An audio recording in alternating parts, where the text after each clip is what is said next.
week because of other issues, but today I'm really proactively packing because we're moving. And we're moving because I live in the slums. And the neighbors have finally gotten me to the point where I had it up to here, can't take any more, we're leaving. That's it. The landlord is crappy. I mean, it's a slumlord. They won't help. Well, they wouldn't help. Police, well, you can't prove it's them. Couldn't help. So we're moving.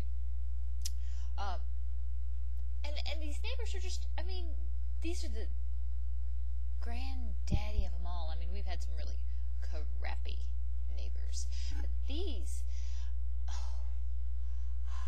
kids, they break into our house.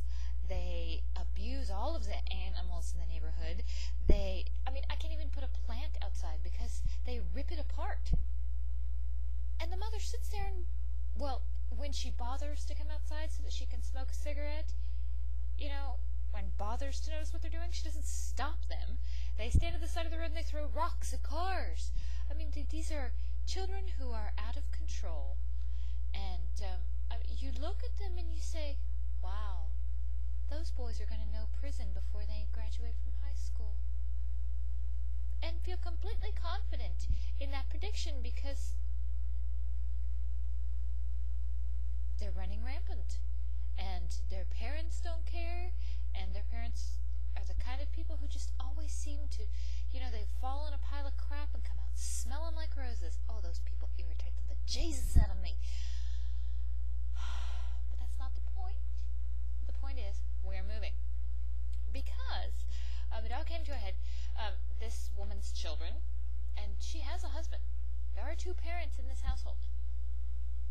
But the husband, when he's there, he's inside having his beer, watching TV, whatever. Oh, yeah. Anyway. So this woman, when people come to her and say, hey, this is what your kids did, do something about it, she retaliates. Like the people who caught her kids dropping animals from the second story said, we're going to report your children for animal abuse. So she waited for anybody with animals to turn their back and took their animals and took them to the pound, and then 3 days later, after the pound kills their animals 3 days, let them know that they'd been taken to the pound. After they're dead, when there's no longer evidence that these animals have been abused by these children. So she's not stupid.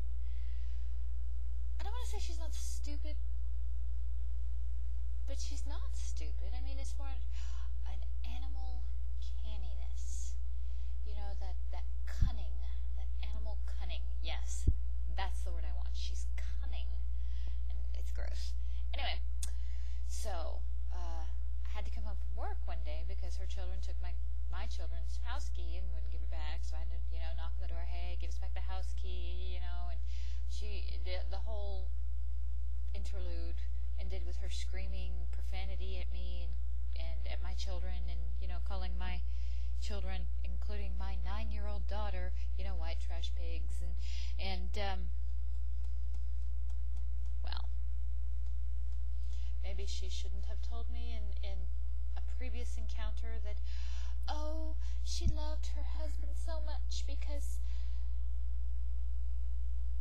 the first time he was with her, he told her that she was too beautiful to be doing that to herself, and that was when she was on drugs really bad, and she was a prostitute for drugs. And I'm sitting here looking at her going, okay, wait a minute. The first time he was with you, so he was one of your Johns?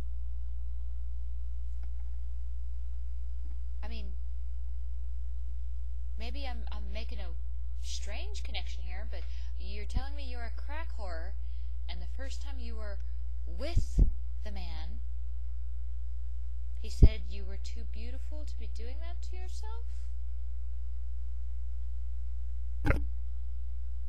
that makes him one of your dons. Yeah. Great. Good on you. You quit the drugs, you got married, you popped out 4 kids, boom, boom, boom, boom, boom. Good for you. Glad you're happy. The fact that you and your children are making lives of everyone around you miserable, kind of important. Fix it. Oh, there's nothing wrong with this. Well, that's certainly your opinion and you're entitled to it, but, it's wrong. So, obviously, talking to this person isn't going to fix the problem. So we're moving, How many choices do you have? You have hide in your apartment and keep your kids inside where they never get to, they just hide in a hole afraid of somebody, or, lower yourself to their level and have that low-class drama in the parking lot where the police get called, or move. So we're moving. And then today I get a call from the landlord because for some reason every time there's a problem with a neighbor, the landlord calls me because I just tell it like it is, and I guess nobody else does. I don't know. So the landlord calls me and says, hey, have you been having trouble with, and before she finished the sentence I said the number of the apartment that these people are in. She's like, yeah. I said, yeah, we have. And I just spelled it out. Boom, boom, boom, boom, boom, boom, boom, boom, boom, boom, boom, boom, boom. Well, why didn't anybody talk to us about this? Well, because she's best friends with you guys, and we honestly felt she had autonomy. Oh, she's not our best friends. That's not the impression you gave. Everyone of the neighborhood is under the impression that she had autonomy because of you. Oh, well, that's just not right. Well, that's the way that it is. Well, if you'd told us about this sooner, we would have done something about it. No, you wouldn't. Landlord calls me to see what's going on because this woman called the police and filed a false charge against one of the landlord's workers. That's why she's up in arms. Not because people have made complaints and the landlord just refused to hear them, but because now it's actually affecting the landlord because her cheap labor is about to get put in jail falsely, which I'm sure is true because, considering the source. Anyway, so the landlord's like, oh, we're sorry to lose you. And I'm like, whatever. You wouldn't help us, and now that it's affecting you, you're all apologetic. I'm not interested. Not interested. I just think it's great karma that you refuse to help the people who are actually being punished with this woman's presence, and now you have to hire a lawyer. I like that. That's awesome. And you're going to evict her, and you're trying to mollify me because you're going to evict these people? Well, guess what? That means that's 2 apartments you're going to have to fill now, and probably get people just like her to put in them, which is fine. That's fine. I've lived here almost 3 years and never had a problem, never not paid my rent, never not paid my bills, never created an issue for you at all. You refuse to aid me in any way. You deserve what you get. Anyway, so I love karma. Karma's awesome. Karma has proven time and time again to be the most fabulous tool. And